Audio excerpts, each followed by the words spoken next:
আজকে আমরা বানাবো রেস্টুরেন্ট স্টাইল মজাদার লেমন চিকেন।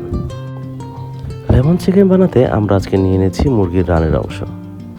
মুরগির রানের নিচের অংশে একটি রাবারের মতো থাকে, এই জিনিসটা কেটে দিলে মাংস সেদ্ধর সময় অনেক নরম থাকে। এরপর আমরা মুরগির গায়ে একটু আঁচড় টেনে দিচ্ছি যাতে ভেতরে মশলাগুলো ভালো মতো ঢুকতে পারে। মেরিনেশনে আমরা দিয়ে দিচ্ছি অরিগানো, সাদা গোলমরিচের গুঁড়ো, চিলি ফ্লেক্স, রসুন কুচি, লেবুর ওপরের অংশ অবশ্যই সবুজ পার্ট, স্বাদ মতো লবণ,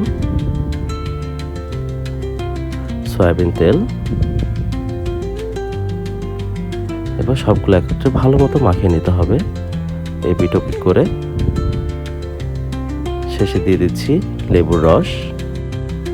লেবুর রস দিয়ে আবারও ভালো মতো মাখিয়ে নিতে হবে মশলাগুলো যাতে মাংসের গায়ে ভালো মতো লেগে যায়।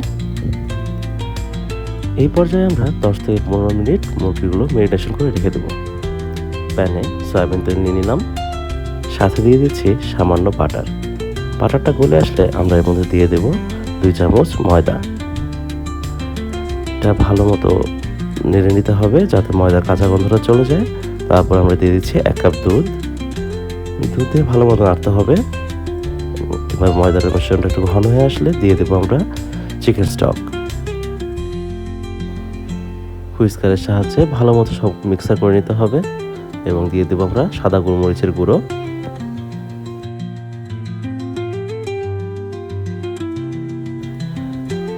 এরকম ঘন হয়ে আসলে তৈরি হয়ে যাবে আমাদের হোয়াইট সস। এবার আমরা একটা প্যানের মধ্যে সয়াবিন তেল নিয়ে নিচ্ছি, সামান্য বাটার, দিয়ে দিব রসুন কুচি, পেঁয়াজ কুচি, হালকা নেড়ে এর মধ্যে আমরা দিয়ে দেব ম্যারিনেট করা চিকেন। যেহেতু আমাদের চিকেন ভাজা হবে সেই কারণে আমরা পেঁয়াজটাকে ভালো করে লাল করলাম না, এতে করে পেঁয়াজটা আগেই পুড়ে যাবে। আমাদের চিকেনগুলো ভাজা হয়ে গেলে দিয়ে দেবো আমরা সেই বানিয়ে রাখা হোয়াইট সস আর টক দই।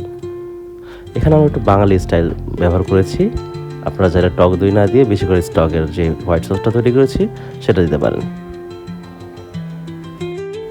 আমরা যেহেতু বাঙালি সেক্ষেত্রে আমাদের ঝাল ছাড়া চলে না, তাই আমরা এই পর্যায়ে দিয়ে দিলাম কিছু কাঁচামরিচ।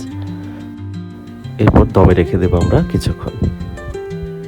তৈরি হয়ে গেল আমাদের মজাদার লেমন চিকেন।